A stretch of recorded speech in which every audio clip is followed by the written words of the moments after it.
we've mentioned before, like, if there's a big decision, you take it to a vote or whatever that process is. Can you talk about ownership with voting members and non-voting members? How that plays into it, and when you would want to have someone that doesn't have a vote but is still an owner? Sure.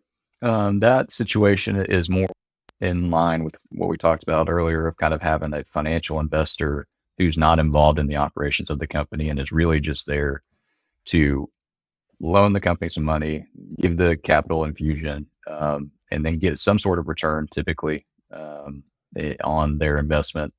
But maybe they don't know anything about running whatever business it is that you're running. And so having them have the power to disrupt making decisions on behalf of the company is not feasible. And so the hard part with that, though, is usually people are not willing to give a bunch of money to a company that unless they are going to be able to have some sort of control over it.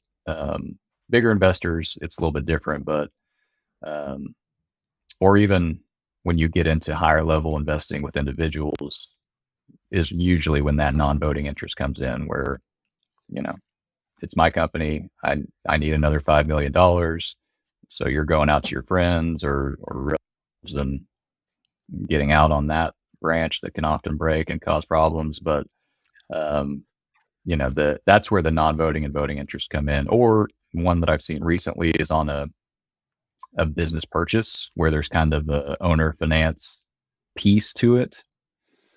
That could be the case where the seller owner is still a member and is being paid out through distributions from the company. They're just not, they've sold the business, so they're not going to be in management anymore. So that's another situation where you can have that voting and non-voting interests where you're both members, you both get K1s if it's taxed as a partnership. But as far as the operations go, you don't have a say in how the company's run anymore. And frequently aren't people like that, silent people, afforded some other protections, like the president of the company can't take distributions and wipe everybody out, and Sure. some kind of controls that are institutionalized in a document. And some of those are not necessarily institutionalized in the document, but are just part of the law, right? There's fiduciary duties that any owner owes its co-owners. And that's another part of the operating agreement that really needs to be read carefully, because sometimes operating agreements will waive that. And, these managers have no duties. They can compete with the company. They can do whatever they want to, and you can't hold them accountable for it. And so, for the person who's coming in as an investor and reviewing an existing operating agreement, that is for sure one of those provisions that you got to read carefully, because I've seen them where the people who are in charge in the operating agreement, all the investors waive any sort of fiduciary duties owed by those people, any non-compete provisions. They can literally self-deal and take deals for themselves, even if the company was offered the deal. I mean, I've seen some pretty shockingly broad waivers of those sorts of duties that, render your investment just completely at risk. Right. Hey, two things. I want to talk about one thing that happens all the time. It happens a lot. It's happening right now. Is people want to give some ownership to employees. Okay. And I'm not talking ESOPs. I'm talking about this guy's worked and he wants to be an owner. Generally, I'm against that, not because I want to beat up employees, but I will say generally they don't appreciate it. They don't understand. And by that, I don't mean they're not thankful. I mean, they don't appreciate equity as opposed to just money. Sure. And they can do things like you buy a truck out of your private funds or whatever. You come to the company and, well, there's my profit, But if you're doing that, do you know anybody who does that? And one of the provisions I'm always recommended, if somebody does that, they leave the company, they need to leave their ownership behind, compensated for it. And then you're into valuations and all this stuff. But do you see people giving shares to, or ownership units, whatever they are, to? I see people who want to do that, and by and large, it's more of I want them to have a profit share is really what most of the people who come in asking about that want, more so than I want all our company's losses for them to be able to take that on their taxes. Well, right? that's the other thing. They never want the employee to pay in anything, Right. Anyway, sorry, go ahead. So we usually, when people approach us about that,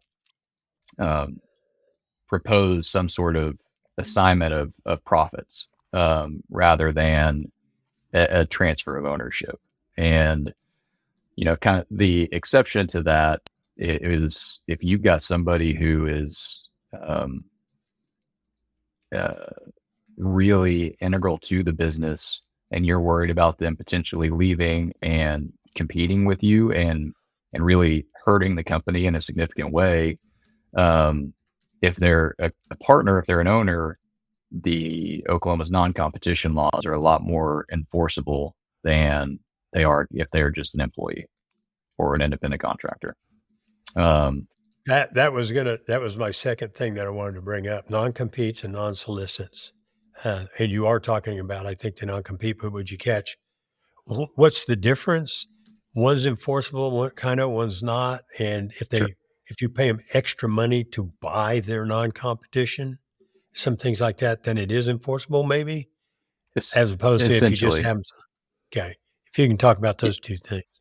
Yeah, and I don't, just giving them extra money to buy the non-competition is not enough in Oklahoma. Okay. And so I don't want to get too far into the legal advice on a podcast situation, right. But the non-competes are very, very difficult to enforce against somebody who's not a partner or not selling their business to you. And so, and by non-compete, that's strictly, I had a framing company. My employee goes out and starts his own framing company.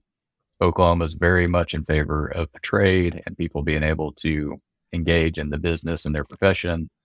And so non-competes in the strict sense of you're doing the same job over here that you're doing for us are very difficult to enforce, with limited exceptions, such as partners or the purchase of goodwill is what it's called. So when you buy a company, non-solicitations, however, are very different. And those are very enforceable, very much enforced in Oklahoma courts. And that includes solicitation of employees.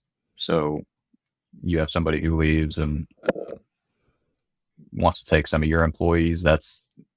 You would want them to sign non-solicitations. Those are enforceable. Solicitation of clients, solicitation of vendors, all of those sorts of acts and conduct can be prohibited in an operating agreement. And a non-compete in an operating agreement is enforceable because they're your partner. And I don't want to stray too far into employment stuff because that's A, not what we're here to talk about, and B, not really my wheelhouse. But right. These non-solicitation, non-compete issues, I have litigated and have drafted agreements for, and every operating agreement that has a partner should have some sort of non-compete and non-solicitation discussion. There are situations where real estate investor A and real estate investor B want to go in on some joint venture real estate deal. Obviously, you're not going to have a non-compete in that situation. What you would have is an obligation not to steal opportunities from the company. So, if somebody approaches the joint venture with an investment opportunity, real estate investor B can't take it without real estate investor A's consent. So the non-competes can be very technical in the operating agreement. It should be. I mean, unless you're starting the business with a partner, in the situations where you're kind of either bringing on somebody later or two existing business owners who are wanting to do something new, you want to have some close eyes and some fine tooth combs going through those sections of the operating agreement for sure.